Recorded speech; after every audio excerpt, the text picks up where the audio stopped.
తండ్రి అయిన దేవునికి మరొకసారి కృతజ్ఞతాస్తుతులు చెల్లిస్తూ చేరి వచ్చిన మీ అందరికీ కూడా మన ప్రభువును రక్షకుడునైన యేసుక్రీస్తు నామమున అందరికీ మరొకసారి వందనాలు తెలియజేస్తూ ఉన్నాను.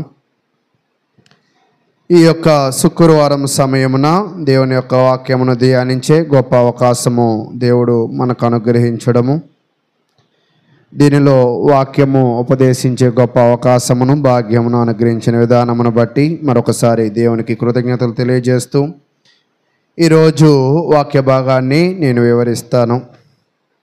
అయితే ప్రతి ఒక్కరు కూడా మీ దగ్గర ఉన్న గ్రంథముల్లోనే పరిశీలన చేయవలసిందిగా కోరుకొనుచున్నాను. టీవీ కనెక్షన్ లేదు. అయితే ఈరోజు మనము గత కొద్దిగా కాలము నుంచి ఉపమానాలు అనే అంశాన్ని యేసుక్రీస్తు ప్రభువు వారు ఆయన జీవితంలో బోధించిన కొన్ని ఉపమానాలను ఒక క్రమ పద్ధతిలో మనం నేర్చుకుంటూ ఉన్నాం. అయితే దీని ద్వారా ఒకవేళ దీనిని క్షుణ్ణంగా నేర్చుకున్న వారికి చాలా అద్భుతమైన విషయాలు అయితే అర్థమవుతున్నాయి అని నేనైతే ఆశిస్తూ ఉన్నాను. అయితే ఈరోజు ఈ ఉపమానములో భాగముగా ఒక విషయాన్ని మనము అధ్యయనం చేద్దాం. ఈ యొక్క ఉపమానము యొక్క పాఠము పేరేమిటి అంటే మేనాలు గురించిన అధ్యయనము. మేనాలు గురించిన అధ్యాయాన్ని ఈరోజు మనము ధ్యానించే మన ప్రయత్నము చేద్దాం. సహజంగా ఒకవేళ మనకు మీనా అంటే అర్థం కాకపోవచ్చేమో. ఈరోజు రూపాయి అని అంటే మనకు అర్థమవుతుంది కదా, డాలరు అంటే అర్థమవుతుంది కదా, పౌండ్లు అంటే అర్థమవుతుంది కదా. భారతదేశంలో ఉన్న కరెన్సీని రూపాయలుగాను, ఫారినర్లో ఉన్న కరెన్సీని డాలర్లుగాను, యూకేలో ఉన్న కరెన్సీని పౌండ్లుగా, ఒక్కొక్క దేశంలో అక్కడ ఉన్న ధనానికి ఒక పేరు ప్రకారంగా మీనా అంటా కూడా అది ఒక ధనము గురించిన అధ్యయనం. అయితే ఈరోజు ఈ మీనాల గురించిన అధ్యయనాన్ని మనము ధ్యానించడంలో ముందుకు వెళదాం. అయితే ప్రియులారా చూడండి, లూకా సువార్త 19వ అధ్యాయము. లూకా సువార్త 19వ అధ్యాయము. ఈ లూకా సువార్త 19వ అధ్యాయంలో ఈ యొక్క మీనాల గురించిన అధ్యయనాన్ని మనం పరిశీలన చేద్దాం. 11వ వచనం నుంచి 27వ వచనం వరకు ఈరోజు మనం చదవబోతున్న ఈ యొక్క అధ్యయనం అనేది ఉంది. చూడండి, లూకా సువార్త 19వ అధ్యాయము 11వ వచనం నుంచి నేను చదువుతూ ఉన్నాను. వారి మాటలు వినుచుండగా తాను యెరూషలేమునకు సమీపమున ఉండుట వలనను దేవుని రాజ్యము వెంటనే అగుపడినని వారు తలంచుట వలనను ఆయన మరొక ఉపమానము చెప్పెను. యేసుక్రీస్తు ప్రభువు వారు వాక్యాన్ని బోధిస్తూ ఉన్నప్పుడు మీకు నేను అనేక మార్లు కూడా తెలియజేశాను. కేవలము వాక్యం వినడానికి మాత్రమే కాకుండా అనారోగ్యంగా ఉన్నవారు ఆరోగ్యాన్ని సంపాదించుకున్నటకు, కుటుంబ సమస్యలు ఉన్నవాళ్ళు కుటుంబ సమస్యలను పోగొట్టుకున్నటకు, లేదా బలహీనంగా పాపములో ఉన్నవాళ్ళు పాపాన్ని పోగొట్టుకోవడానికి కూడా యేసుక్రీస్తు ప్రభువు వారి వెనక వెళ్ళడం అనేది చూస్తూ ఉన్నాం. అయితే ఇక్కడ ఒక నిమిషం ఆగి దీని గురించిన అధ్యయనాన్ని మనం నేర్చుకోవాలి. ఈరోజు యేసుక్రీస్తు ప్రభువు వారి దగ్గరికి వచ్చిన ప్రతి ఒక్కరు కూడా చాలా లబ్ధి పొంది వెనకకి వెళుతూ ఉన్నారు. యేసుక్రీస్తు ప్రభువు వారి దగ్గరికి వచ్చిన వారిలో అనేకులు ఆరోగ్యాన్ని పొందిన వాళ్ళు ఉన్నారు, దెయ్యాలను వదలగొట్టుకున్న వాళ్ళు ఉన్నారు, కుటుంబ సమస్యలను తీర్చుకున్న వాళ్ళు ఉన్నారు, ప్రాణాలను కాపాడుకునే వాళ్ళు ఉన్నారు, వారి యొక్క ఆత్మలను రక్షించుకున్న వాళ్ళు ఉన్నారు, వాళ్ళ కుటుంబాన్ని పాపములోంచి రక్షించుకున్న వారు కూడా ఈరోజు బైబిల్లో మనం చూస్తూ ఉన్నాం. అయితే ప్రియులారా, ఇప్పుడు యేసుక్రీస్తు ప్రభువు వారు గురించి వెళుతున్న జనాలందరూ కూడా ఏమి ఆశపడుతున్నారంటే దేవుని రాజ్యము కనపడుతుంది ఏమో, దేవుని రాజ్యం మన దగ్గరికి వచ్చిద్దేమో, దేవుడు అంటే గొప్పవాడు కదా, ఆయన రాజ్యంలో మనం ఉంటే మనకు చాలా మేలు చేస్తాడు కదా, అది వెంటనే వచ్చిద్దా అని ఆలోచనలో మదన పడుతూ ఉన్నారు.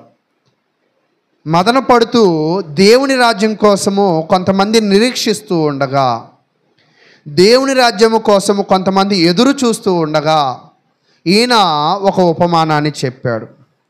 ఎదురు చూపులు అంటే ఒకవేళ మీకు బాగా అర్థం కావాలంటే, కొన్ని ప్రభుత్వాలు వచ్చినప్పుడు వర్షాలు బాగా పడని పరిస్థితి, చాలామంది యాగాలు చేస్తూ ఉంటారు. దేని కొరకంటే వర్షం కొరకు.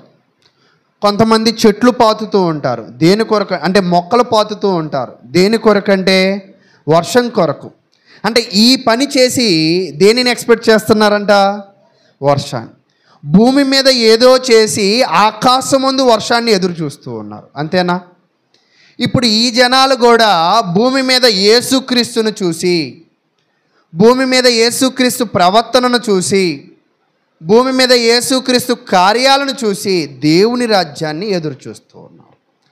ఆ ఎదురు చూస్తున్న వారికి దేవుని రాజ్యమును గురించి అర్థమవడం కొరకు, దేవుని రాజ్యం యొక్క ప్రాధాన్యత తెలుసుకోవడం కొరకు ఆయన వివరంగా కొన్ని విషయాలు చెప్తూ ఉన్నాడు. ఈరోజు సంఘానికి చాలామంది వస్తూ ఉంటారు, కానీ అందరూ ఆసక్తి పరులేమీ కాదు. అందరిలో కూడా పరిపూర్ణ భక్తి అనేది ఉండదు. అందరూ కూడా బలమైన విశ్వాసులు కాదు. అయితే మనుషులలో కూడా ఏమున్నాయంటే చాలా లోపాలు ఉంటాయి. అది సేవకుల్లో కూడా ఉండవచ్చు. అయితే ఈ లోపాలు ఈ ఎదురు చూపుల నుంచి మనలను పక్కద్రోవ పట్టిస్తూ ఉంటాయి. మనలో ఉన్న పాపాలు ఈ దేవుని రాజ్యానికి వెళ్ళకుండా అడ్డుకుంటూ ఉంటుంది. ఈ లోపాలను, ఈ పాపాలను మనము సరిచేసుకోవడానికి దేవుడు భూమి మీద ప్రతి ఒక్కరికి కూడా అవకాశం ఇస్తాడు. ఈ అవకాశాన్ని ఎంతమంది సద్వినియోగం చేసుకుంటున్నారు, అది కూడా సరైన విధముగా ఎంతమంది సద్వినియోగం చేసుకుంటున్నారు అనే ప్రశ్నతో కొంచెం ముందుకు వెళదాం. ఒకవేళ ఈ వాక్యాన్ని అనేకులు చెప్పినప్పుడు మీరు విని ఉండవచ్చు.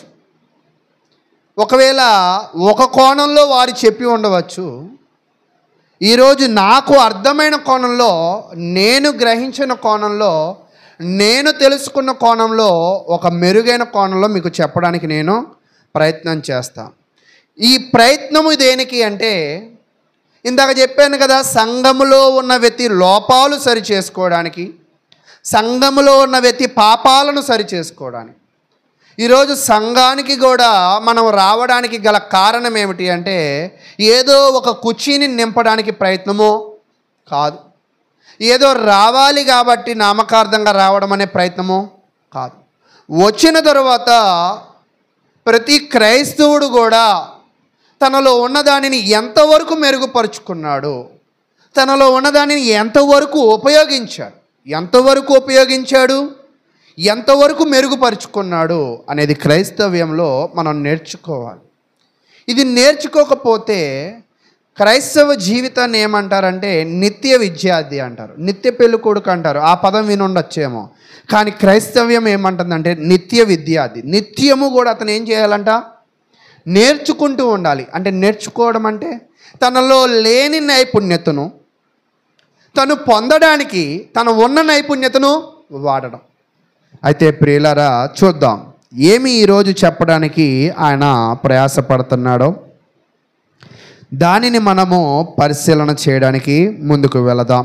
లూకా సువార్త 19వ అధ్యాయము 12వ వచనం నుంచి మనం చదువుకుందాం.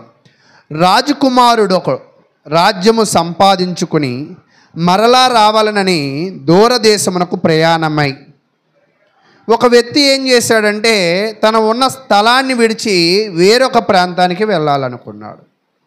ఎందుకు వెళ్ళాలి అని అనుకున్నాడంటే అక్కడికి వెళ్ళి రాజ్యమును సంపాదిద్దామని. రాజ్యమును సంపాదిద్దామని అనుకుని ఇతను వేరే ప్రాంతానికి లేదా దూరదేశమునకు ప్రయాణమై తన దాసులను 10 మందిని పిలిచి వారికి 10 మీనాలు, మీనా ఇంచుమించు 50 రూపాయలు కావచ్చు అని చెప్తున్నాడు. మీనా ఎంత అంటండి? 50 రూపాయలు. అంటే 10 మీనాలంటే 500 రూపాయలు, అంతేనా? అయితే ఒక మీనా ఒక వ్యక్తికి ఎన్ని రోజులు తన జీవితాన్ని గడుపుకోవచ్చు? ఈరోజు ఒకవేళ ఒక 100 రూపాయలు ఇచ్చారనుకోండి, ఒకవేళ బాగా చిన్నతనంలో పిల్లలకి ఎంత ఇచ్చేవాళ్ళంటే ఒక 10 రూపాయలు ఇచ్చేవాళ్ళు, అంతేనా? కొంచెం జనరేషన్ మారాక రూపాయి ఇచ్చారు, కొంచెం జనరేషన్ మారిన తర్వాత 5 రూపాయలు ఇచ్చారు, కొంచెం జనరేషన్ మారిన తర్వాత 10 రూపాయలు ఇచ్చారు, అంతేనా? అలాగే ఒక చిన్న పిల్లవాడికి ఒక రోజుకి 10 రూపాయలు చాలని ఒక జనరేషన్లో డిసైడ్ చేశారు, రూపాయి చాలని ఒక జనరేషన్లో డిసైడ్ చేశారు, 10 రూపాయలు చాలని ఒక జనరేషన్లో డిసైడ్ చేశారు.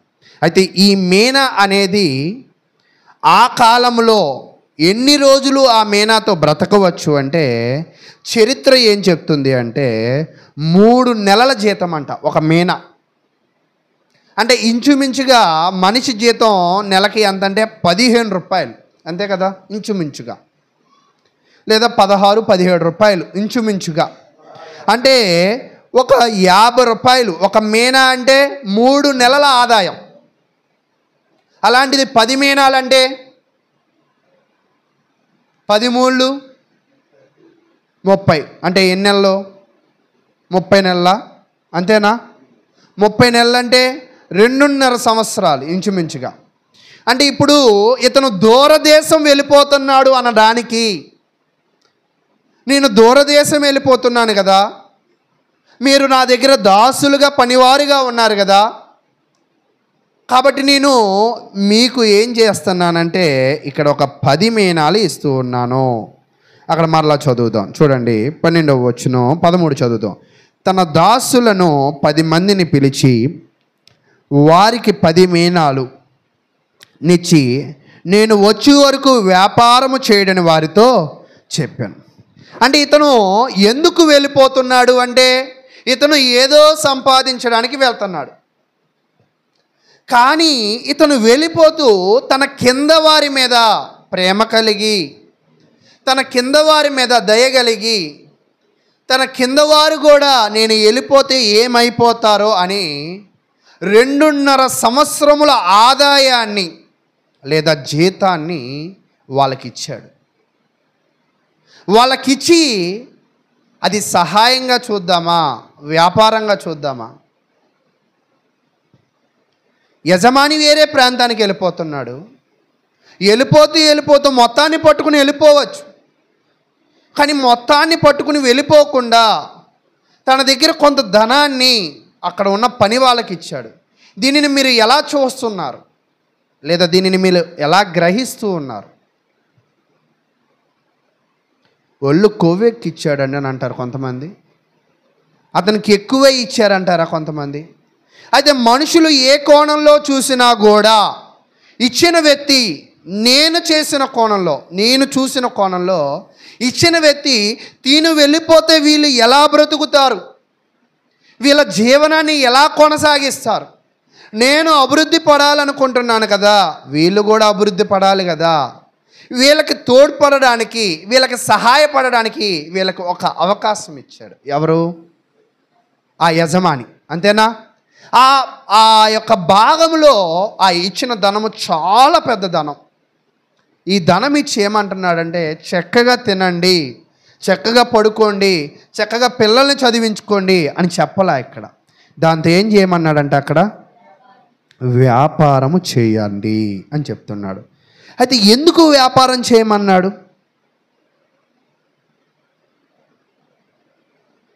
ఎందుకు వ్యాపారం చేయమన్నాడు?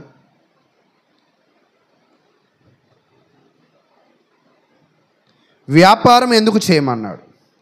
ఈరోజు ఇచ్చిన నా ధనాన్ని ఒకవేళ నువ్వు ఖర్చు పెట్టుకోగలిగితే 2.5 సంవత్సరాలే వచ్చింది, ఆ తర్వాత అది అయిపోయింది. లోకల్లో కూడా ఒక సామెత ఉంటుంది, కూర్చుని తింటే కొండలైనా కరిగిపోతూ ఉంటాయి. ఈరోజు నిజంగా కొన్ని కుటుంబాలు చూడండి, ఒకళ్ళు కష్టపడి నలుగురు తింటున్నాం అనుకోండి, ఎంత లాగిన ఆ జీవిత చక్రాన్ని అక్కడక్కడే కొట్టుమిట్లాడుతుంది. ఒకవేళ ఇంట్లో ఇద్దరు వెళ్ళి కష్టపడి ఆదాయం తెస్తే కొంచెం మెరుగ్గా కనపడుతుంది. ఇంట్లో నలుగురు వెళ్ళి కష్టపడితే అంటే ఆ కుటుంబము గొప్ప స్థితికి వెళ్ళింది. అంటే ఇక్కడ ఈ యజమాని ఆలోచనలు ఎలాగున్నాయో తెలుసా? నేను గొప్పవాడిని అవ్వడానికి వెళ్తున్నాను కదా, నా కింద పని చేసిన వాళ్ళు కూడా ఏమవ్వాలంట? గొప్పవాళ్ళు అవ్వాలి. గొప్పవాళ్ళు అవ్వాలంటే గొప్పోడు అవ్వు, నీ కోసం ప్రార్థన చేస్తాంటే ఆడు అవ్వడు. గొప్పోడు అని నేను దీవిస్తున్నానంటే ఆడు అవ్వడు. వాడికి ఈ యజమాని ఏం చేశాడంటే ఒక అవకాశం ఇచ్చాడు. ఈ అవకాశంలో భాగముగా వ్యాపారము చేసుకోవడానికి ఒక ధనాన్ని వాళ్ళకి సమకూర్చాడు. అర్థమైందా? యజమాని ఉద్దేశం ఇప్పుడు చెప్పండి, ఎవరు గొప్పవాళ్ళు అవ్వాలని? ఇతను గొప్పోడు అవ్వాలి, ఇతనితో పాటు వాళ్ళు కూడా గొప్పవాళ్ళు కావాలి. వాళ్ళు కూడా గొప్పవాళ్ళు కావాలంటే నిర్లక్ష్యంగా ఉంటే బద్ధకస్తులు అవుతారు, దరిద్రులు అవుతారు. గొప్పవాళ్ళు అవ్వాలంటే ఈ ధనాన్ని బట్టి మీరు ఏం చేయాలంటే మీరు కూడా వ్యాపారము చేయండి చెప్పాడు. తర్వాత 14వ వచనం, అయితే అతని పట్టణస్థులు అతన్ని ద్వేషించి ఇతడు మమ్ము నేలుటకు మాకు ఇష్టం లేదని తన వెనుక రాయబారము పంపిరి. అతడు రాజ్యము సంపాదించుకుని తిరిగి వచ్చినప్పుడు ప్రతివాడు వ్యాపారం వలన ఏమేమి సంపాదించినో తెలుసుకొనుటకై తాను సొమ్మిచ్చిన దాసులను తన యొద్దకు పిలువమని ఆజ్ఞాపించాను. వాస్తవానికి ఇక్కడ మనం చూస్తూ ఉన్నప్పుడు ఇతను వెళ్ళాడు, వెళ్ళి మరలా వచ్చేసాడు, అంతేనా? వెళ్ళి వచ్చేసాడు. ఇది ఎంతకాలము ఏంటి అనేది మనకు తెలియదు. కానీ ఇతను వెళ్ళి వచ్చిన తర్వాత నేను గతంలో నా దాసులు గొప్పలను అవ్వమని ఒక అవకాశం ఇచ్చా. ఆ అవకాశంలో భాగమొక్క కొంతమందికి నేను కొన్ని మేనాలను ఇచ్చా. ఆ మేనాలను ఇచ్చాను కాబట్టి వాళ్ళందరినీ ఒకసారి రమ్మను అని ఆజ్ఞాపించాడు. ఏమిచ్చాడంట? ఆజ్ఞాపించాడు. అంటే అతనిలో ఏముందో మీకు అర్థమవుతుందా? ఆజ్ఞాపించాడు అంటే అతను ఒక అధికారిగా ఉన్నాడు. అంటే ఈరోజు నిజంగా మీరు ఇక్కడ గమనించవలసిన విషయం, తెలుసుకోవాల్సిన విషయం, మన భవిష్యత్తుకి మనకి ఎవరైతే సహకారులుగా మనతో ఉంటారో, మన ఎదుగుదలకి ఎవరైతే తోడ్పడతారో వాళ్ళు మనకి ఆజ్ఞాపించేవారిగా మనము, మన పైన ప్రభువులుగా, మన పైన అధికారులుగా, మనల్ని మంచి కోరేవారిగా మనం ఖచ్చితంగా చూడాలి. ఈరోజు అవసరాన్ని బట్టి సహాయాన్ని పొంది అవసరం తీరిన తరువాత వారిని ఉపయోగించుకున్న తర్వాత వాళ్ళతో సంబంధము లేనట్టుగా ఉండి అలా జీవించే వాళ్ళు కాదు. ఇక్కడ తన యజమాని ఉన్నప్పుడు తన దగ్గర ధనాన్ని పొంది తన ఆజ్ఞను వినిన తర్వాత ఎవరైతే ధనమును తీసుకున్నారో, ఎప్పుడో ఇచ్చాడు, ఇప్పుడు వస్తే నేను లెక్కప్ప చెప్పాలా, ఇప్పుడు వస్తే నేను ఏమైనా చెప్పాలా అంటే దీనిలో ఆయన ధనం ఇచ్చిన తర్వాత ఆ ధనాన్ని బట్టి గొప్పవాళ్ళు అయిన వాళ్ళు కూడా ఉన్నారు. అంటే భేద స్థితి నుంచి ఘనస్థితికి వచ్చేసారు. ఘనస్థితికి వచ్చిన తర్వాత మేము వెళ్ళాలా ఆయన పిలిస్తే అని వాళ్ళకి కలిగి ఉన్న ధనాన్ని బట్టి వాళ్ళకి కొమ్ములు రాలా, లేదా వాళ్ళకు కలిగిన నష్టాన్ని బట్టి వాళ్ళు ఈర్ష్యపడలా. అంటే ధనము కలిగిన వాళ్ళు, ధనము పోగొట్టుకున్న వాళ్ళు ఇరువురు కూడా ఆయన ఆజ్ఞకు ఏం చేశారంటే శిరసా వహించారు. ఓకే, మమ్మల్ని పిలిచిన వ్యక్తి వచ్చాడు.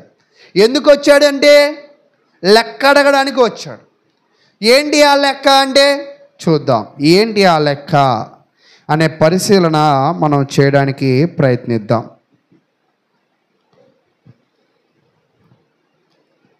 అతడు రాజ్యము 16వ వచనం, మొదటివాడు ఆయన ఎదుటికి వచ్చి, అయ్యా నీ మేనా వలన 10 మేనాలు సంపాదించనని చెప్పగా, నీ మేనా వలన అంతేనా? అంటే ఎన్ని మేనాలు ఇచ్చాడు? 1 మేనా ఇచ్చాడు. అంటే 3 నెలల జీతాన్ని ఇచ్చాడు. ఇక్కడ 1 మేనాతో 50తో 10 మీనాలు సంపాదించాడు. ఒక 50తో ఎన్ని మీనాలంట? 10 50 అంటే 500 సంపాదించాడు. మన భాషలో అర్థం కావడానికి. అంటే ఇతనికి ఇచ్చిన ఈ అవకాశాన్ని ఆయన పొందడమే కాదు, పొందిన దాని కొరకు నిరంతరము ఆయన ఏం చేశాడంట? కృషి చేశాడు. ఆ కృషి చేత తన దరిద్రాన్ని ఆయన పోగొట్టుకున్నాడు, తన లాభాన్ని పొందుకున్నాడు. శ్రద్ధ గలవాడు ఐశ్వర్యవంతుడవును, సోమరి దరిద్రుడవును అనే వాక్యము సామెతల గ్రంథంలో మనకు కనపడుతుంది. మీరు ఎప్పుడైనా గ్రహించారా? ఈరోజు నీ కుటుంబమే కానీ నా కుటుంబమే కానీ గొప్ప స్థితిలోకి వెళ్ళాలంటే ఇంట్లో ఎవరు ఉండకూడదంట? సోమరులు ఉండకూడదు. కొంతమంది డైరెక్షన్స్ ఎక్కువ ఇస్తూ ఉంటారు. అంటే పని తక్కువ, డైరెక్షన్ ఎక్కువ. కానీ ఉట్టి డైరెక్షనే గొప్ప స్థితిలోకి తీసుకెళ్ళదా? కొంతమంది మాటలు చెప్తారు, పెట్టుబడులు ఎవరు, ఆ మాటలు ఉపయోగపడతాయా? కానీ ఇక్కడ ఇతను పెట్టుబడి ఇచ్చాడు. ఆ పెట్టుబడి తీసుకున్న వ్యక్తి సరైన విధముగా వ్యాపారం చేశాడు.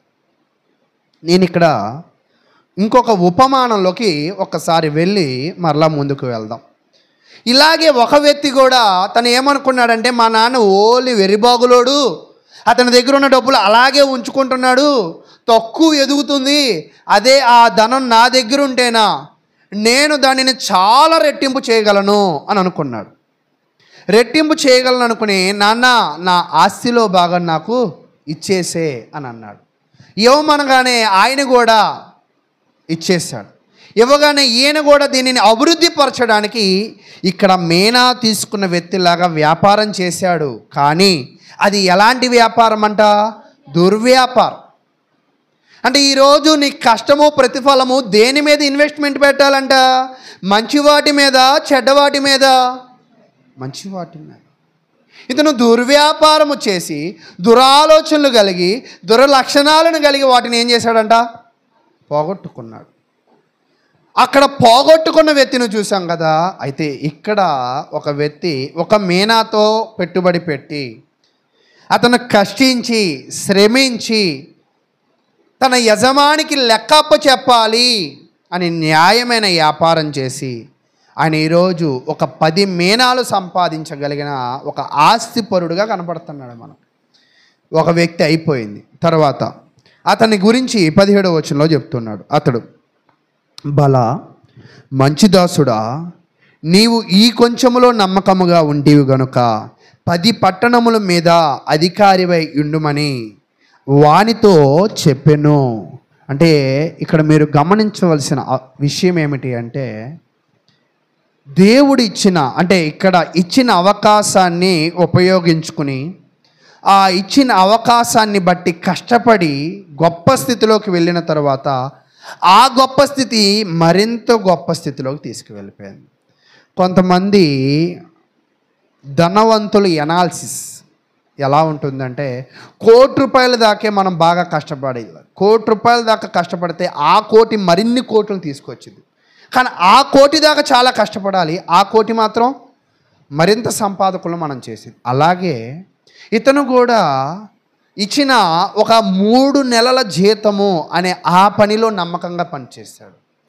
ఆ 3 నెలల జీతములో పనిచేసిన ఆ నమ్మకస్తుడికి ఒక శాశ్వతముగా ఒక రాజ్యభారము దేవుడిచ్చి అక్కడ పరిస్థితి ఇచ్చింది.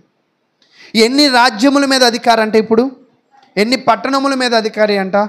10 పట్టణముల మీద. అంటే ఒకదానిలో నమ్మకంగా ఉంటే ఒకదానిని బట్టి 10 సంపాదించావు కాబట్టి 10 పట్టణాలని ఏలగల సమర్థుడు అని నీకు దేవుడు అక్కడ ఉన్న గొప్ప వ్యక్తి ఆ దాసుడికి ఇచ్చాడు. కాబట్టి అతనిని ఏమన్నారంటే మంచి దాసుడు. మంచి దాసుడు ఎలా పని చేశాడంటే నమ్మకంగా పనిచేశాడు. లెక్క చెప్పాడా అంటే అవును, చక్కటి లెక్క చెప్పాడు. లెక్క చెప్పిన తర్వాత అతనికి ఏమొచ్చాయంటే 10 పట్టణాలు వచ్చాయి. అంతేనా? ఈరోజు బలా నమ్మకమైన మంచి దాసుడు నీవు కావాలి అంటే నీకు ఏ పని అయితే అప్పచెప్పబడిద్దో ఆ పనిలో నువ్వు చూపించే నైపుణ్యత, నువ్వు పడే కష్టము, నువ్వు పడుతున్న, కొంతమంది అంటారు రక్తమును, చెమటను రక్తంగా మారుస్తారంటారు కదా, అలా మార్చిన నీ కష్టమును ఒక యజమాని గుర్తించాడు అక్కడ. కానీ ఈరోజు దేవుడి విషయంలో దేవుడిచ్చిన అవకాశాన్ని నువ్వు ఉపయోగించుకుని నమ్మకంగా పనిచేస్తే, అంటే అందరూ నమ్మకంగా చేయలేరు, నమ్మకంగా చేయగలిగిన వాళ్ళు కొద్దిగా మంది మాత్రమే. అంటే పనిలో కొంతమంది ఏం చేస్తారంటే వాళ్ళ నైపుణ్యత చూపిస్తూ ఉంటారు.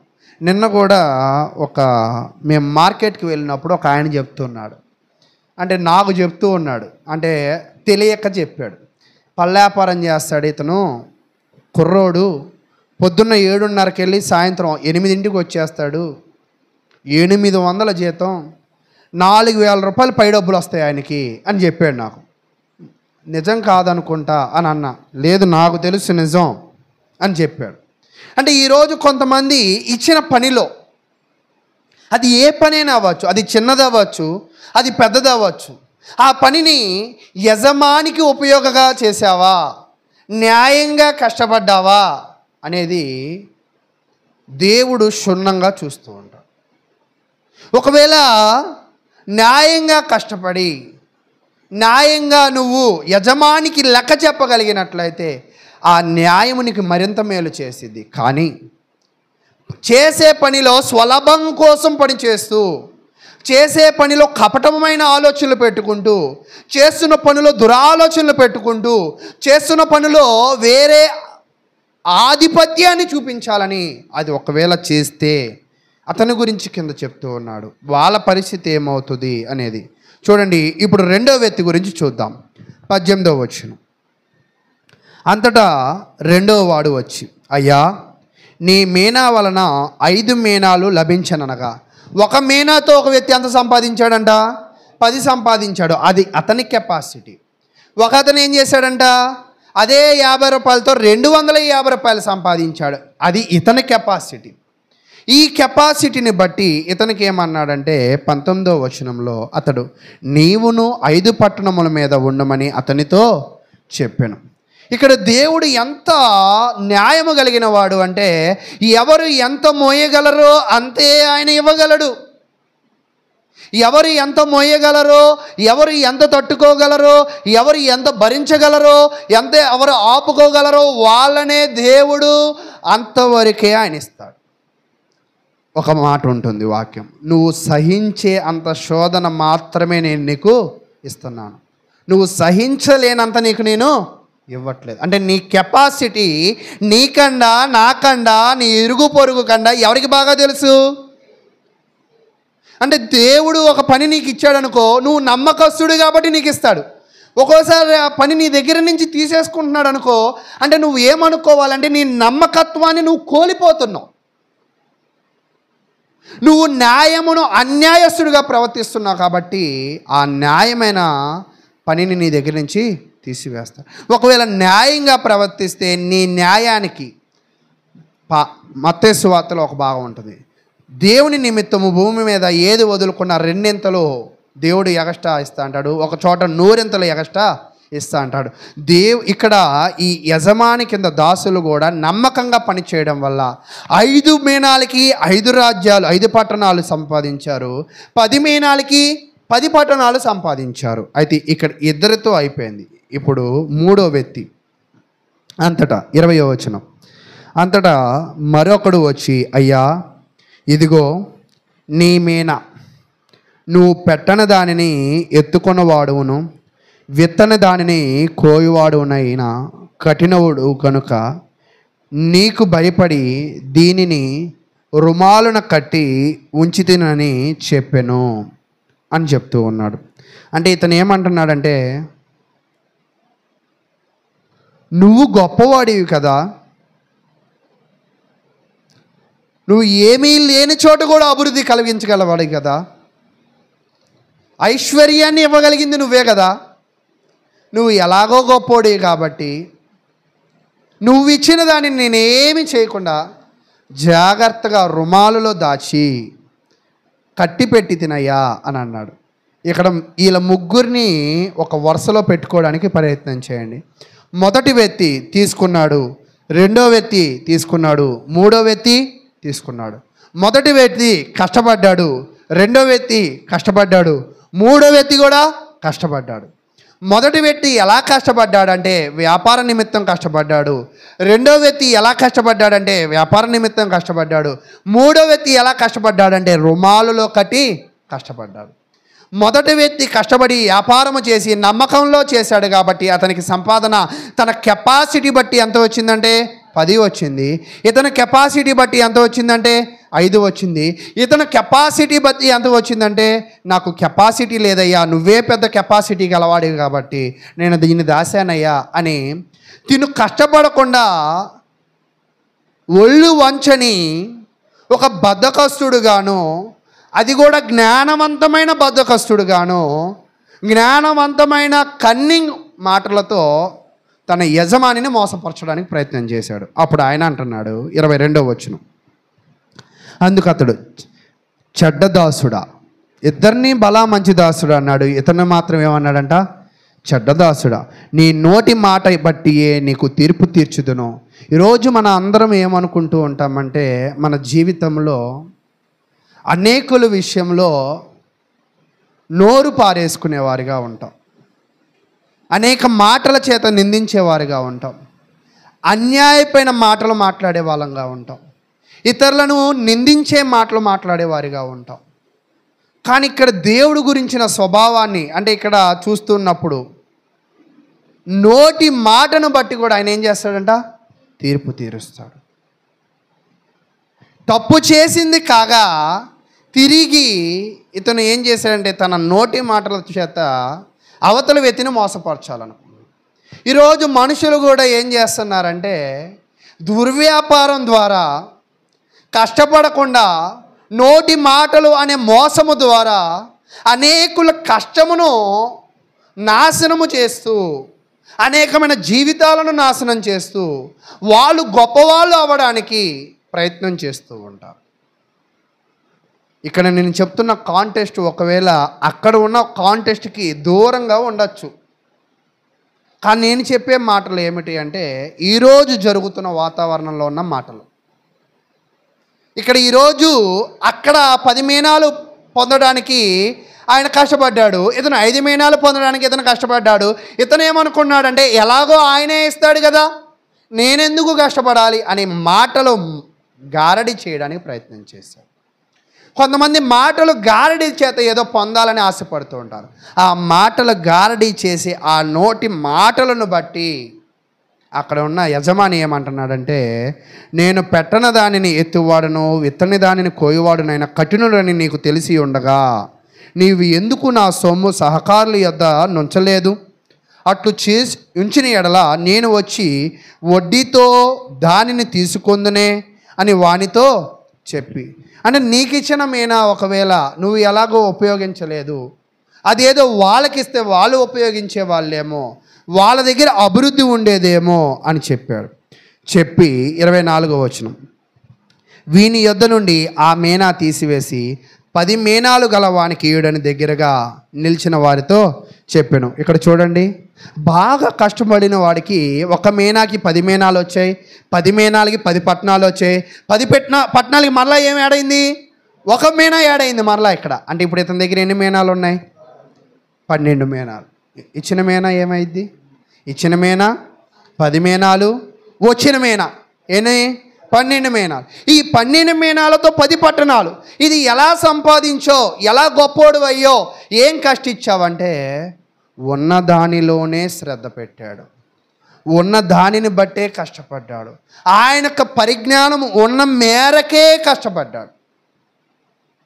అతనికి ఏం చేసిందంటే అతన్ని ఒక సంపన్నుడుగా నిలవబెట్టింది. అయితే ప్రియులారా, ఇక్కడ నేను చెప్పాలనుకుంటున్న విషయము, నేను మీకు అర్థమయ్యేటట్టుగా వివరించాలనుకుంటున్న విషయం ఏంటి అంటే ఇక్కడ ఈరోజు దేవుడు కూడా మన జీవితంలో ఆ యజమాని దాసులకి మీనా ఎలాగిచ్చాడో దేవుడు కూడా నీకు సామర్థ్యత ఇస్తాడు. ఎలాంటి సామర్థ్యత అంటే ఈ శరీర అవయవాలు అనే ఈ మీనా నీకు ఇచ్చాడు. ఈ శరీర అవయవాలు కూడా నీకు ఒక మీనా లాంటిది. ఈ శరీర అవయవాలను న్యాయముగా కష్టపడి న్యాయముగా వ్యాపారము చేసి కష్టపడితే దేవుడు ఖచ్చితంగా నీ పనిలో నిన్నేం చేస్తాడంట? అభివృద్ధి పరుస్తూ ఉంటాడు. అయితే న్యాయంగా కష్టపడము అంటే భౌతికంగా న్యాయంగా కష్టపడే ఒక వ్యక్తి గురించిన అధ్యయనం మనం చేద్దాం. చూడండి,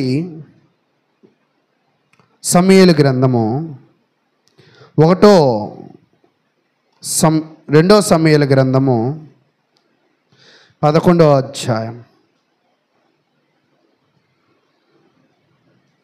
2 సమూయేలు గ్రంథము 11వ అధ్యాయము 3వ వచనంలో మనం పరిశీలన చేద్దాం. ఆమె బహు సౌందర్యవతి అయి ఉండుట చూచి, అంటే ఇక్కడ కాంటెస్ట్ ఏమిటి అంటే, దావీదు అనే ఒక వ్యక్తి బెత్షెబా అనే ఒక స్త్రీ చూసి ఉన్నాడు.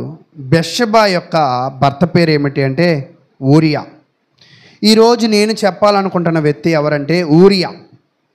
ఈ ఊరియా కలిగి ఉన్న సామర్థ్యత ఏంటంటే, ఈయన ఒక సైనికుడు.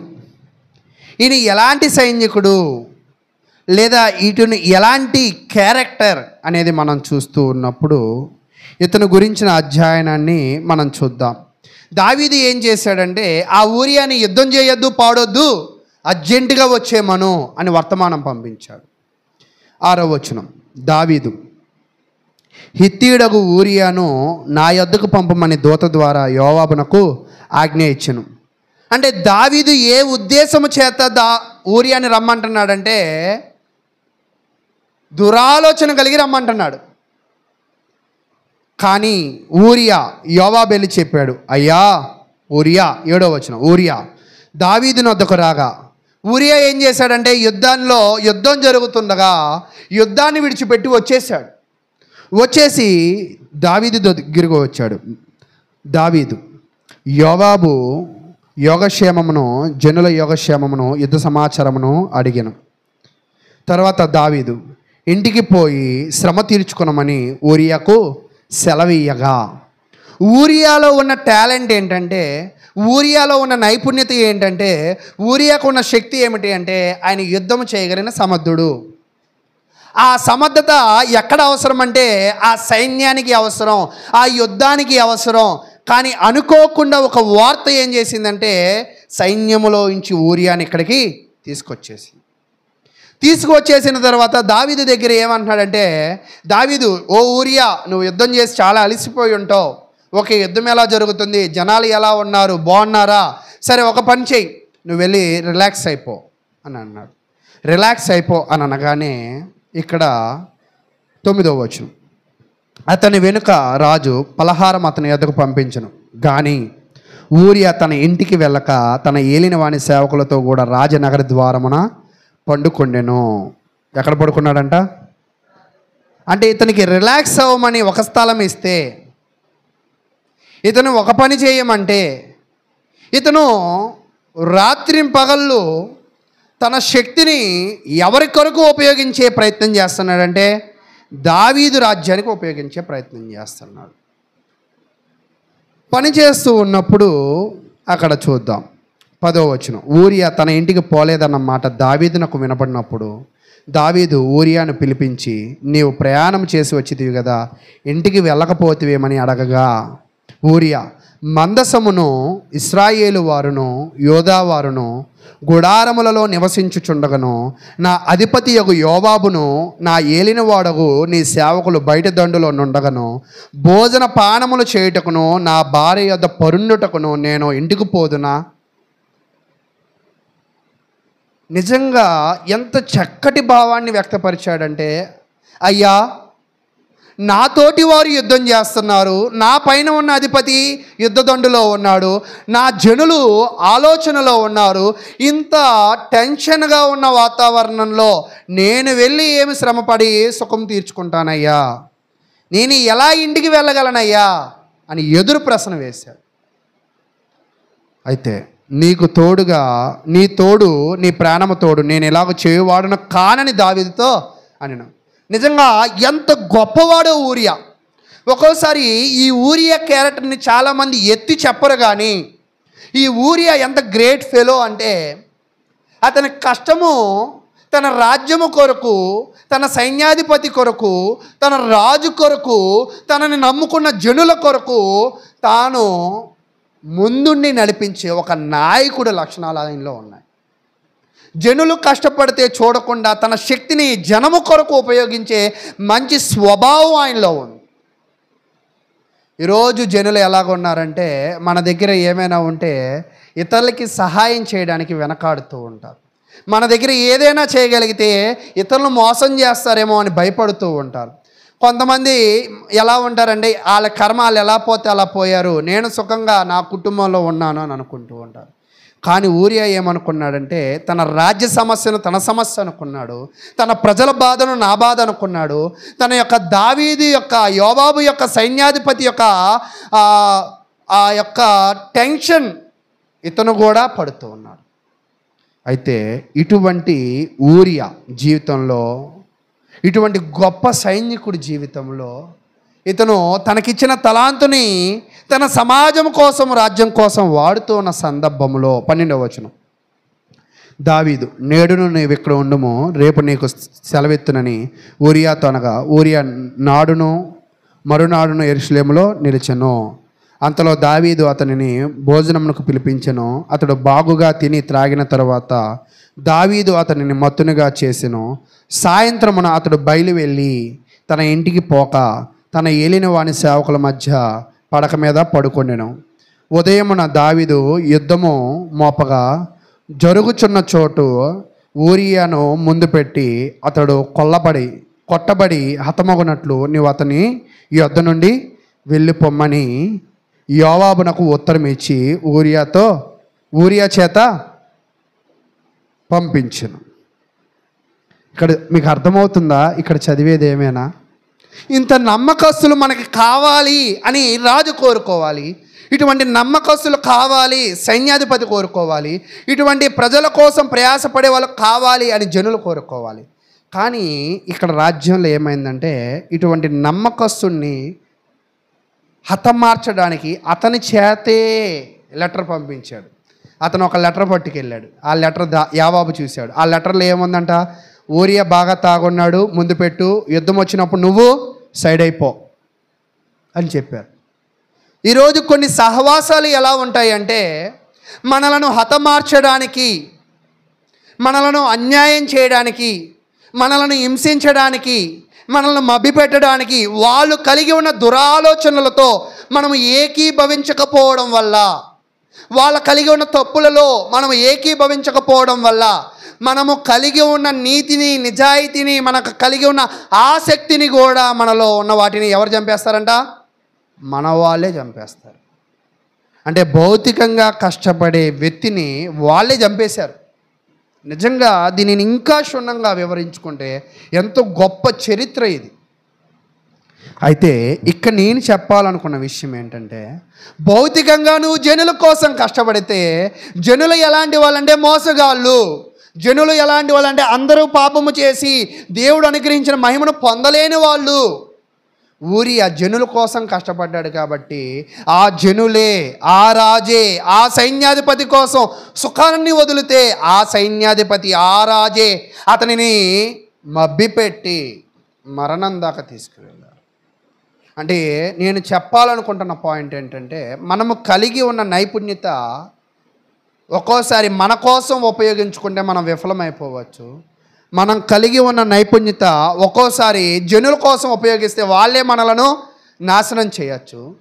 కానీ దేవుడు ఇచ్చిన ఈ నైపుణ్యతను మనకన్నా, మన ఇరుగు పొరుగు కన్నా ఎక్కువగా ఎవరికి ఉపయోగిస్తే సక్సెస్ రేట్ ఎక్కువ ఉంటుంది అంటే దేవునికి ఉపయోగించాలి.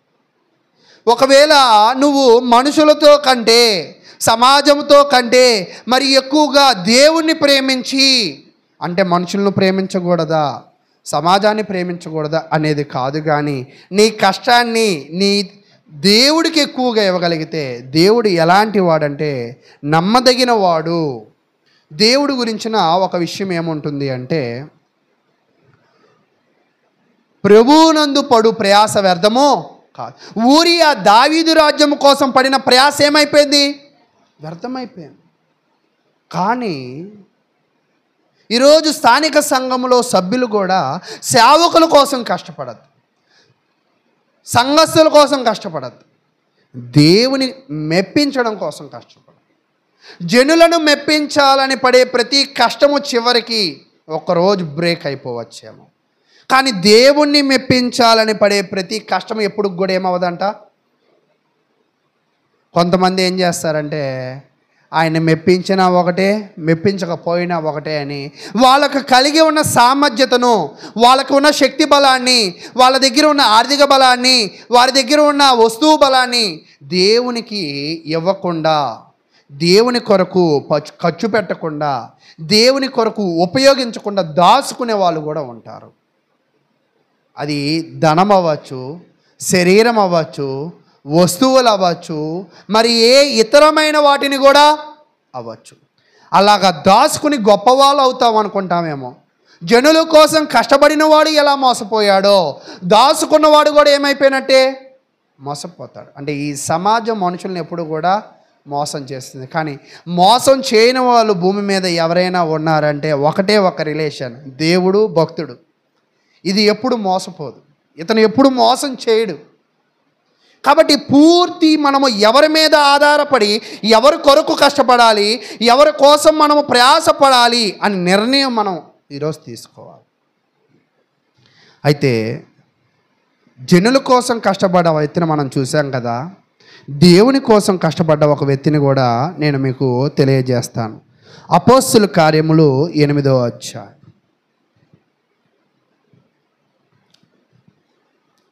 అపోస్తుల కార్యములు 8వ అధ్యాయము 5వ వచనం. అప్పుడు ఫిలిప్పు సమరయ పట్టణము వరకు వెళ్ళి క్రీస్తును వారికి ప్రకటించుచుండెను. జనసమూహములు విని ఫిలిప్పు చేసిన సూచక క్రియలను చూచినందున అతడు చెప్పిన మాటల యందు ఏక మనసుతో లక్ష్యం ఉంచగా. ఇందాక మనం ఎవరిని చూసామంటే ఊరియా అని 3 అక్షరములు కలిగిన ఒక మంచి సైనికుని చూసాం. మంచి సైనికుడు రాజ్యం కోసం కష్టపడ్డాడు, కానీ అతని జీవితానికి విలువే లేకుండా పోయింది. ఇప్పుడు మనం ఎవరిని చూద్దామంటే ఒక మంచి సువార్థికుని చూద్దాం, ఒక మంచి పరిచారకుని చూద్దాం. ఎవరు అతను అంటే అతని పేరు ఏమిటి అంట? ఫిలిప్పు. ఈ ఫిలిప్పు ఏం చేశాడంటే 4వ వచనం, కాబట్టి చెదరిపోయిన వారు సువార్త వాక్యము ప్రకటించుచు సంచారము చేసిరి. అంటే వాళ్ళ జీవితంలో ఒక సమస్య వచ్చి పడింది. ఆ సమస్య వల్ల వాళ్ళు ఏమైపోయారంట? చెదిరిపోయారు. మనం ఒక్కోసారి ఏమనుకుంటామంటే వాళ్ళు నన్ను వదిలేసి వెళ్ళిపోయారు, అయ్యో అని బాధపడిపోతాం, అయ్యో అని కృంగిపోతూ ఉంటాం. కానీ దేవుడు ఒక ద్వారాన్ని మూసాడంటే ఖచ్చితంగా ఇంకొక ద్వారాన్ని తెరుస్తాడు. దేవుడు ఒక రిలేషన్ని కట్ చేశాడంటే ఇంకొక రిలేషన్ని ఇస్తాడు. ఈ రిలేషను ఈ ఇచ్చే అవకాశం ఎందుకు అంటే నీ పనిని మరింతగా మెరుగుపరుచుకోవడానికి ఆయన అవకాశము ఇచ్చినట్టు. ఇప్పుడు వచ్చిన ఈ కష్టాన్ని బట్టి కలిసి ఉన్న వాళ్ళందరూ ఏమైపోయారంట? వేరు ప్రాంతాలకు వెళ్ళిపోయారు. కలిసి ఒకే ఊర్లో ప్రకటించే వాళ్ళు ఇప్పుడు విడిపోయి వేరు ప్రాంతాల్లో ప్రకటిస్తున్నారు.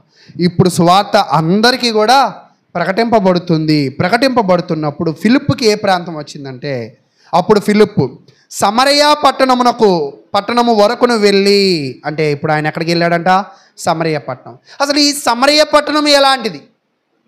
సమరయ పట్టణం ఎలాంటిది అంటే అసలు సమరయులు అంటే ఎవరు అంటే అన్యులకి, అంటే భక్తి లేని వారికి, భక్తి కలిగిన వారికి పుట్టిన సంతానం ఎవరంటే సమరయులు. ఈరోజు అలా పుట్టిన వాళ్ళు ఎలా ఉంటారంటే అటు వారిని ఆరాధించాలా, ఇటు వీరిని ఆరాధించాలా, ఏది వాక్యము కాదు అని ఒక డైనమోలో ఉంటారు, ఒక సందేహములో ఉంటారు. కానీ ఆసక్తి ఉంటుంది, కానీ ఆసక్తిని దేని కొరకు ఖర్చు పెట్టాలో అనే సందేహంలో ఉంటారు. ఆ సందేహంలో ఉన్నప్పుడు ఫిలిప్పు కూడా ఒక మేనాను పొందాడు. ఏంటి ఆ మేనా అంటే సువార్త ప్రకటించడం అనే మేనా పొందాడు. ఈ మేనాని ఏం చేశాడంటే 3వ వాడిలాగా దాచిపెట్టలేదు. చెదిరిపోయాం కదా, కలిసి ఉంటే ప్రకటించేవాడిని, విడిపోయాం కదా, నాతో పాటు పేతురు లేడు, నాతో పాటు యాకోబు లేడు, నాతో పాటు యోహాను లేదు, వారు లేకపోతే నేను కూడా ఏమీ చేయలేను అనుకోలా. నిలబడి ఒక గడ్డు పరిస్థితిలో ఉన్న వాతావరణంలోకి వెళ్ళి వాక్యం మీద అవగాహన లేని జనాల మధ్యలో ఆయన వారికి వాక్యమును ఎవరిని ప్రకటించాడంట? క్రీస్తును వారికి ప్రకటించు. ఈరోజు స్వార్థికులు ఏం ప్రకటిస్తున్నారంటే వాళ్ళ కుటుంబంలో ఉన్న అప్పులు ప్రకటిస్తూ ఉంటారు. ఈరోజు స్వార్థికులు ఏం ప్రకటిస్తారంటే వాళ్ళ జీవితంలో ఉన్న బాధ సాధకలు ప్రకటిస్తూ ఉంటారు. కొంతమంది లోకంలో ఉన్న మాటలు ప్రకటిస్తూ ఉంటారు. కొంతమంది బుక్కుల్లో ఏవేవో చదివిన మాటలు ప్రకటిస్తూ ఉంటారు. నేను ఒకటే చెప్తున్నాను, వాక్యమును విత్తినప్పుడు వాక్యం అనే పంట కోస్తావు. మొక్కజొన్న విత్తినప్పుడు మొక్కజొన్న పంట కోస్తావు. లోకానుసారమైన మాటలు ప్రకటించినప్పుడు నీకు క్రీస్తు అర్థమవుతాడా, లోకం అర్థమవుతుందా? మీకేం అర్థమవుతుంది? లోకం గురించి చెప్పినప్పుడు నీకు లోకము రిజిస్టర్ అవుతుందా, క్రీస్తు రిజిస్టర్ అవుతాడా? మీకు ఎప్పుడైనా వీసా ఇచ్చినప్పుడు అడుగుతారు, నువ్వు ఎక్కడికి వెళ్ళాలి అని అడుగుతాడు. నాతో పాటు ఒక ప్రీచర్ కూడా వెళ్ళాలనుకున్నాడు. ఆయన ప్రొఫెషన్ డ్రైవర్ అండి అన్నాడంట. రిజెక్ట్ చేశారని. డ్రైవర్వి నీకు అక్కడేం పని? డ్రైవర్వి నీకు అక్కడేం పని అని రిజెక్ట్ చేశారు. అంటే ఇక్కడ నేనేం చెప్పాలనుకుంటున్నానంటే మనము కూడా క్రీస్తునందు ఒక సహోదరులని విశ్వాసులను కలిసామంటే మనకి వాళ్ళకి కనెక్షన్ ఎవరు? క్రీస్తు. ప్రకటించవలసిన మాటలు ఏమిటి? మరి ఏ ఇతర మాటలు మాట్లాడిన ఆ రిలేషను వాక్యానుసారమైనది. ఆ రిలేషన్లో ఎప్పుడో అప్పుడు ఒక దెబ్బ పడిద్ది.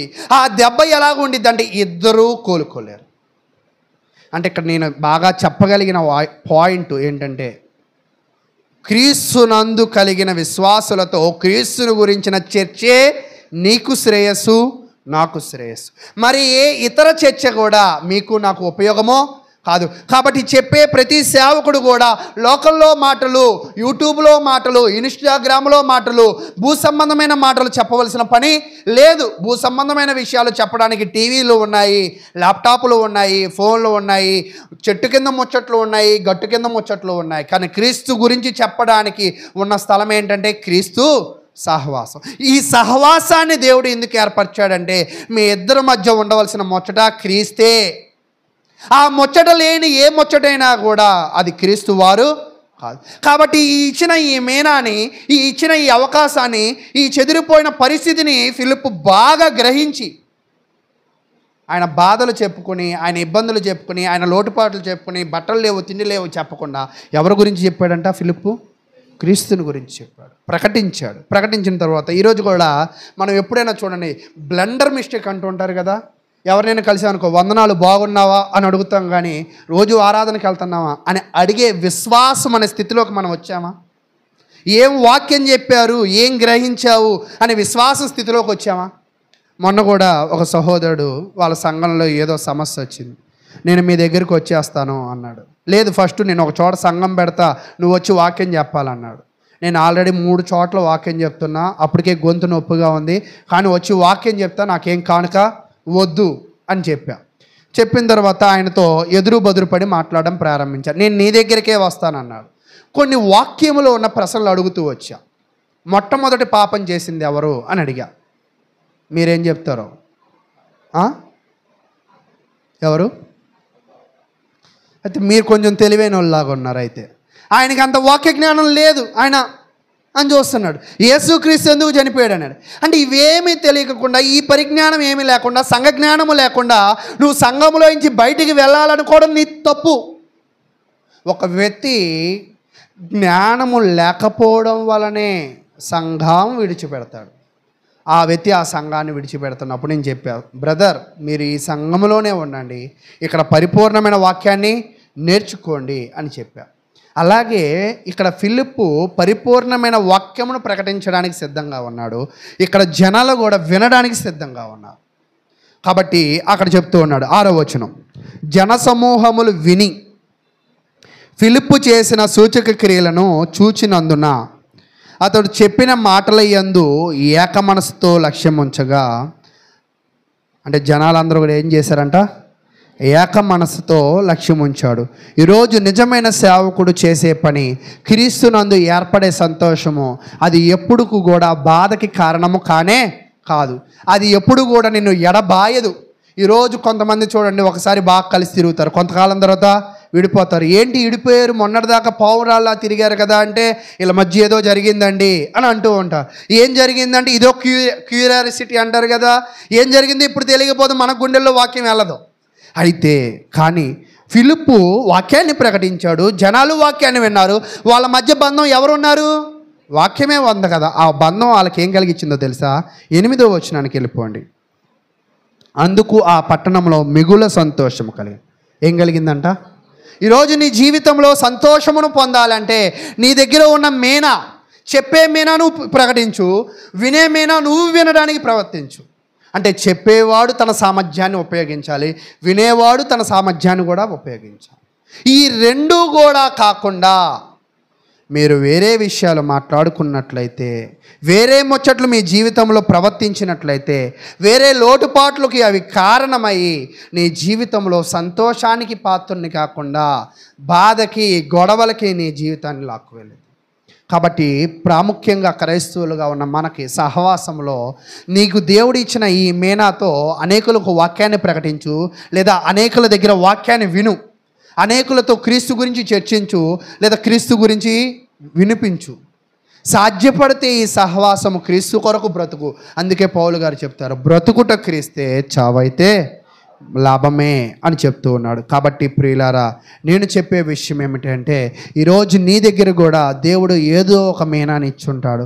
అంటే శుభ్రపరిచే దగ్గర నుంచి, తుడిచే దగ్గర నుంచి, కార్యక్రమాలు డిజైన్ చేసే దగ్గర నుంచి, లేదా నీ వస్తువులు దేవుడు కొరకు వాడుకునే దగ్గర నుంచి ఏదో ఒకటి దేవుడు వస్తువుల కొరకు కాకుండా నీ వస్తువులు దేవుడి కొరకు, నీ బలము దేవుని కొరకు, నువ్వు దేవుడి దగ్గర నుంచి ఏదో పొందాలనేది కాకుండా నీ నుంచి దేవుడికి ఏమి ఇస్తున్నావు, ఏం కష్టపడుతున్నావు అనే దాని కొరకు ఒక్కసారి ఆలోచన వచ్చాయి. ఏం కష్టపడుతున్నావు దేవుని కొరకు, ఏం 10 మీనాలు తీసుకున్నవాడు కష్టపడ్డాడు. ఆ కష్టం ఎలాంటిదంట?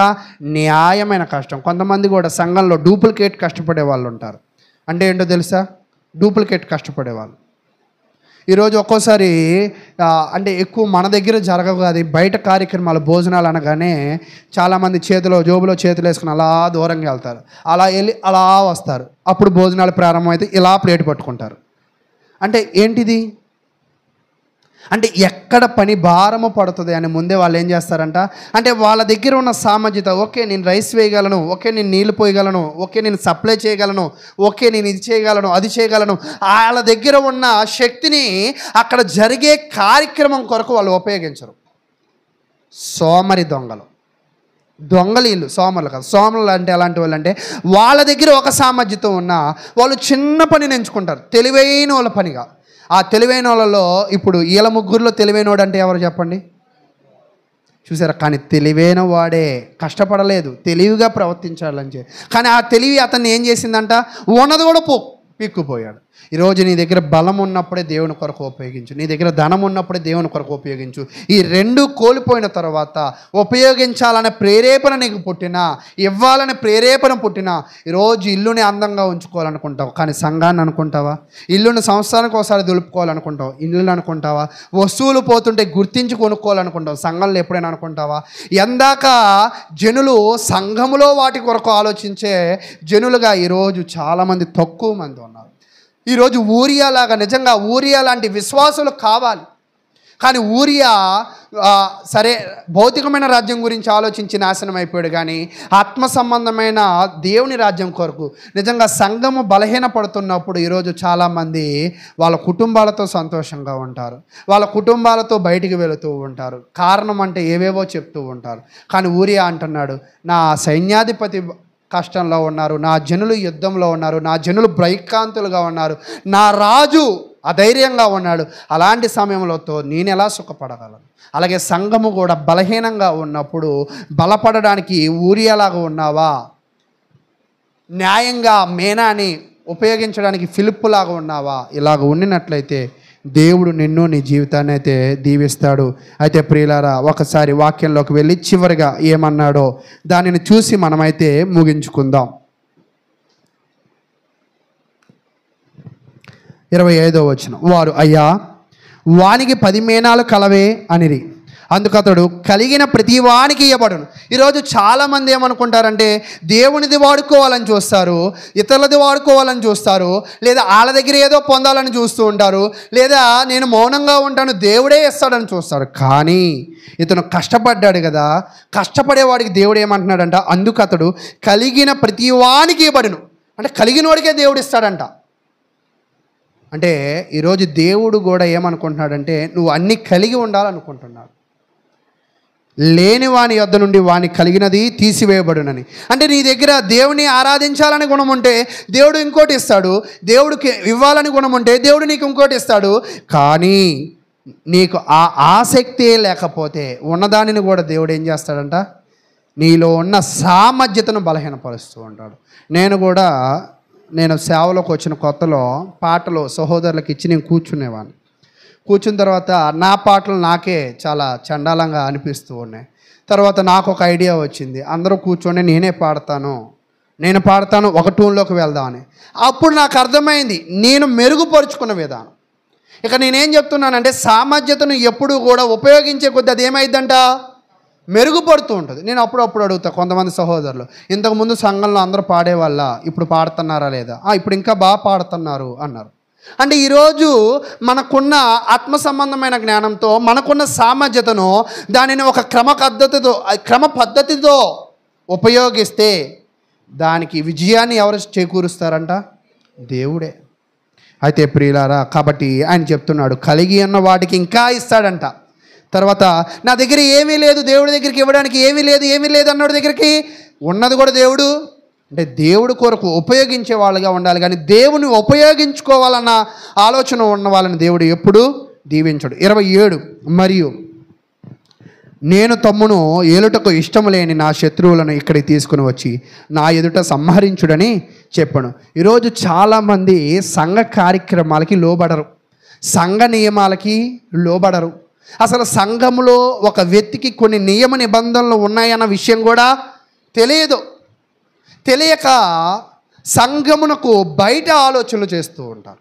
కానీ ఇక్కడ వాక్యం ఏం చెప్తుందంటే ఒక వ్యక్తి సంఘములో బాప్తిసము పొందిన తర్వాత ఆ వ్యక్తి ఆ సంఘ కార్యక్రమాలకి ఏమవ్వాలంట, లోబడాలి. ఆ సంఘ సేవకుడు వాక్య పరిధిలో అతను ఏం చేయాలంట, జీవించాలి. ఆ నియమ నిబంధనలో అతను ఏలడం ఇతనికి ఇష్టము లేదు, ఆ సంఘంలో నేను ఉండడం ఇష్టము లేదు, ఆ సంఘంలో నేను అయిష్టంగా ఉంటాను, ఆ సంఘంలో నేను తాత్కాలికంగా కూర్చుంటాను అని అనుకునే వ్యక్తులు కూడా సంఘాల్లో ఉంటారు.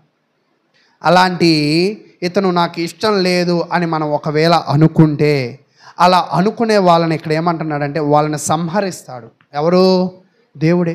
అదేంటండి, ఎందుకు అంటే సేవకుని నియమించేది ఎవరు? దేవుడే. సంఘాన్ని నడిపించేది ఎవరు? దేవుడే. సంఘానికి శిరస్సు ఎవరు? దేవుడే. ఆ దేవుడి మీదే నీకు ఆశ ఉంటే, మనది ఎక్కడ ప్రారంభమైందో తెలుసా వాక్యం? ఆశ దగ్గర ప్రారంభమైంది. ఏ ఆశ? యెరూషలేము దగ్గరలో వాక్యం ప్రకటిస్తూ ఉండగా దేవుడు రాజ్యం వచ్చిందన్న ఆశ. అలాగే జనాలు కూడా నీకు ఆశ ఉంటే వస్తున్న పరిస్థితులు ఎలా ఉన్నా నీకున్న సామర్థ్యతను దేవుని కొరకు నువ్వు ఉపయోగించు. పరిస్థితులు ఒక్కోసారి తలకిందులు అవ్వచ్చు, పరిస్థితులు ఒకరు బలహీనంగా ఉండవచ్చు, ఒక్కోసారి సంఘము క్షీణించే సమయం ఉండవచ్చు, సంఘము ఒక్కోసారి అభివృద్ధి పడి విశ్వాసులను విడిచిపెట్టే పరిస్థితి కావచ్చు. అయినప్పటికీ కూడా ఎలాంటి సంఘటనలు ఎదురైనా విశ్వాసిగా నీకు కలిగి ఉన్న నైపుణ్యతను నువ్వు ఎక్కడ ఉపయోగించాలంట? అందుకు ఉపయోగించడం కొరకే నీకు అక్కడ దేవుడు అవకాశం ఇచ్చాడు. నీకు అక్కడ అవకాశం ఎందుకు ఇచ్చాడో తెలుసా? బలహీనమైన పరిస్థితులు వచ్చినప్పుడు బలహీనతను ఎత్తి చూపడానికి కాదు. మీకు ఇందాకే చెప్పే, ఎత్తి చూపినంత మాత్రాన అభివృద్ధి, ఎత్తి చూపకుండా ఆ బలహీనతను బలపరచడానికి నువ్వు వెళ్ళి సహకరిస్తే, బలహీనతను చూపిస్తే బలపడిద్దా, బలహీనతకి సహకరిస్తే బలపడిద్దా? ఈరోజు సహకరించే వ్యక్తులు ఉండాలి, చూపించే వ్యక్తులు అవసరంలా. చూపించే వ్యక్తులు చాలామంది దొరుకుతారు, ఏలు ఎత్తి చూపించే వాళ్ళు చాలామంది ఉంటారు, సహకరించేవాళ్ళు. ఆ సహకారం ఎలా ఉండాలి అంటే, నువ్వు 10 మీనాలు సంపాదించిన వాడు ఒకే మీనాతో 10 మీనాలు సంపాదించినట్లుగా ఈరోజు చెప్పే ఒకే వాక్యములో దానిలో లోతైన భావాలు అర్థం చేసుకోగలిగిన కష్టపడే బ్రెయిన్ పవర్ నీలో ఉందా? ఈరోజు చాలామంది లోపాలు చెప్పడానికి బ్రెయిన్ పవర్ని ఉపయోగిస్తారు. నువ్వు అప్పుడు అలా చేసావు బ్రదర్, నాకు అది చాలా గుర్తుండిపోయింది. నువ్వు అప్పుడు నా ఇంటికి ప్రార్థనకి రాలేదు బ్రదర్, నువ్వు వాళ్ళతో సహవాసం చేసావు బ్రదర్, నువ్వు వీళ్ళతో ఇలా చేసావు బ్రదర్, నాకు సహాయపడలేదు. ఇవన్నీ గుర్తుపెట్టుకుంటుంది ఈ బ్రెయిన్. ఇన్ని గుర్తుపెట్టుకుని ఇంత కష్టపడుతుంది కదా. ఇదే బ్రెయిన్ ఎప్పుడైనా వాక్యం చెప్తుంటే దానిలో లోతులోకి వెళ్ళి ఈ బ్రెయిన్ ఆలోచించిందా? ఇంటికి వెళ్ళి చెప్పిన వాక్యాన్ని ఇంటికి వెళ్ళి ఎన్నడైనా నెమరు వేసుకుందా ఈ బ్రెయిన్? కానీ ఇక్కడ ఎవరైనా పొరపాటున అవమానించే విధంగా ఒక పదము జారింది అని అనుకుందాం. ఆ పదాన్ని మాత్రం ఇంటికి వెళ్ళి ఏం చేస్తారు? ఆలోచిస్తారు. ఆలోచించాక ఫస్ట్ బ్రెయిన్కి పని, తర్వాత దేనికి పని? మీరే చెప్పాలి. నోటికి పని. ఈ నోటితో ఎంతమందికి చెప్తాం ప్రారంభిస్తారు? బాధనైతే మనసులో పెట్టుకోలేము, 10 మందికి పంచుకుంటాం. కానీ సువార్తను మాత్రం ఏం చేస్తాం తెలుసా? 3వ తలాంతోడు ఏం చేశాడు? దాచుకుంటాడు. అలా దాచుకుంటాం దీన్ని కూడా. పోనీ దాచుకుని నువ్వేమన్నా వెలుగుతున్నావా అంటే ఆయన ఏమంటున్నాడంట? నీ దగ్గర కూడా తీసేస్తాడు. కాబట్టి నీకు ఇచ్చిన దానిని నువ్వు ఉపయోగించు. నీకు ఇచ్చిన బాధ్యతలను ఏ ప్రాంతంలో ఇచ్చాడో అక్కడ చేపట్టు. బాధ్యత లేని సోమరులను దేవుడు ఎన్నడూ ఇష్టపడడు. రెండవది, బాధ్యతలు ఇస్తే అక్కడ తప్పులు ఉన్నాయని విడిచిపెట్టే వాళ్ళని కూడా ఎన్నడూ ఇష్టపడడు. ఒక విషయం చెప్తూ ఉంటాడు. ఏంటి ఆ విషయం అంటే చూడండి, నేను ఒక వాక్యాన్ని చెప్తాను. క్రొత్త నిబంధనలో క్రొత్త నిబంధన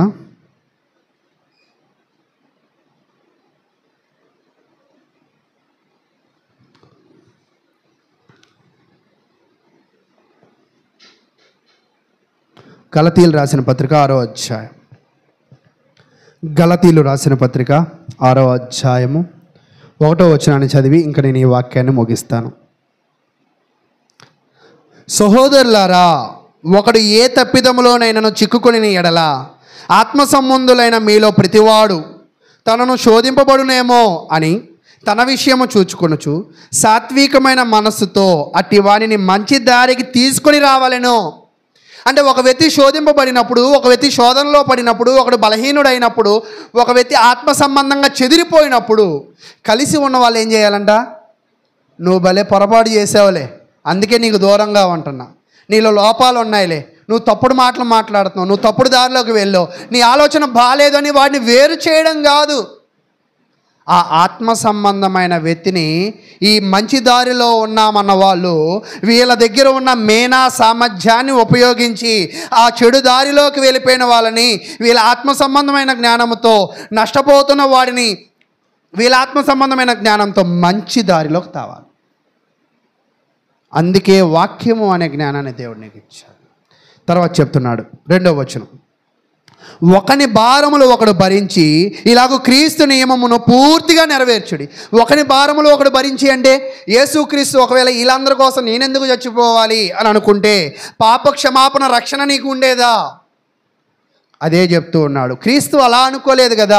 ఒకటి భారాన్ని నీ భారంగా బాధపడు, ఒక అవసరాన్ని నీ అవసరంగా ఆలోచన చేయి, వారికి సాధ్యమైతే సహాయపడు. ఏ రకంగా సాధ్యపడినా కూడా దానిని నువ్వు వెనుదీయక నువ్వు చేయగలిగిన నీ సామర్థ్యాన్ని నువ్వు ఉపయోగించు. కానీ వెనుదీసి వాడిని గోతులో తీసేవాడిగా ఉండద్దు, లేదా ఆడి చెడ్డవాడని ఏలువెత్తి చూపేవాడిగా ఉండవద్దు, వాడిని మరింత నాశనము చేసేవాడిగా మాటల ద్వారా చేతల ద్వారా ఉండవద్దు.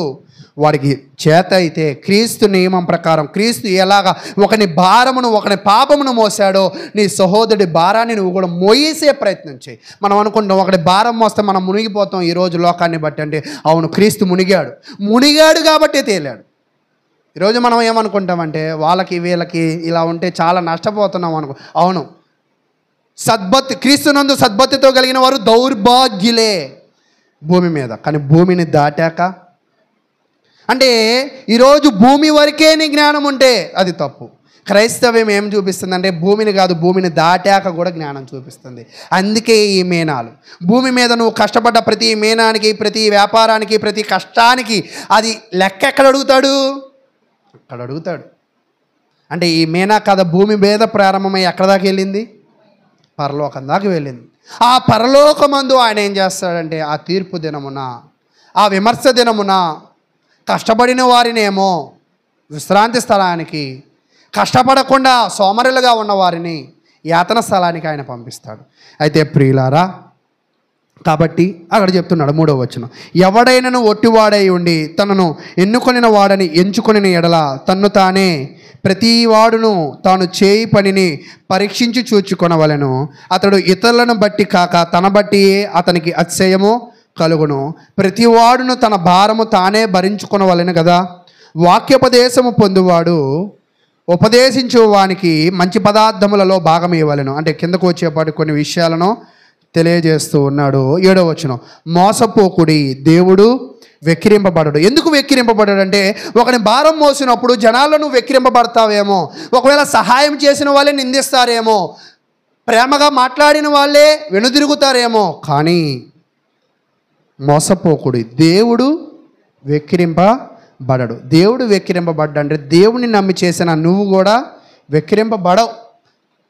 అయితే మనుషులు వెక్కిరిస్తాడేమో కానీ దేవుడు నిన్ను ఏం చేస్తాడంట, ఖచ్చితంగా నీ కష్టాన్ని తగ్గ ప్రతిఫలాన్ని దేవుడు దయచేసేవాడిగా ఉంటాడు. ఒకవేళ ఆయన ప్రేమను వద్దనుకున్న వారిని ఆయన ఏం చేస్తాడంటే సంహరించేవాడిగా. ఒక మాట ఉంటుంది,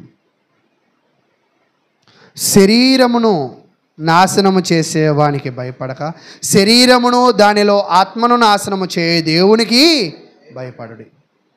ఈరోజు మనము భూమి మీద పోలీసులకి అధికారులకి ఒక్కోసారి అక్కడ పోలీసు ఉన్నాడంటే హెల్మెట్ లేదంటే ఇక్కడే తిప్పుతాం. ఎందుకని, అక్కడికి వెళ్తే ఫైన్ వేస్తారు అని. అంటే ఈరోజు ఆ ఫైన్ వేస్తారని నువ్వు ఎంత భయపడుతున్నావు కదా. భౌతికంగా జీవిస్తున్న నీ జీవితంలో నీ సామర్థ్యం వాడకపోతే దేవుడు ఎన్ని ఫైన్లు రాసి ఉంటాడు నీ మీద. ఆ ఫైన్లు ఎంత అయి ఉండొచ్చు ఒకవేళ, అది నువ్వు తప్పించుకోగలవా? పోలీసు వాడిని దగ్గర నుంచి తప్పించుకోవడానికి కొన్ని మార్గాలు ఉండొచ్చు, కానీ దేవుని దగ్గర తప్పించుకోవడానికి అనేకమైన మార్గాలు లేవు. ఆయన దగ్గర ఎన్ని మార్గాలు ఉన్నాయి? ఒక మార్గమే. ఆ మార్గం గుండానే వేతన స్థలానికి వెళ్ళాలి, అదే మార్గం గుండానే విశ్రాంతి స్థలానికి వెళ్ళాలి. ఒక్క మార్గంలో ఆయన నిలబడ్డాడు. కాబట్టి ప్రియులారా, ఇంకా చాలా లోతైన భావజ్వాలాలతో కలిగిన వాక్యం నాకు అర్థమైన కోణంలో, నేను చెప్పాలనుకున్న కోణంలో మీకైతే తెలియజేశాను. అంత ఓపికగా విన్న మీ అందరికీ ప్రభువు నామమున వందనాలు తెలియజేస్తూ ముగిస్తూ ఉన్నాను.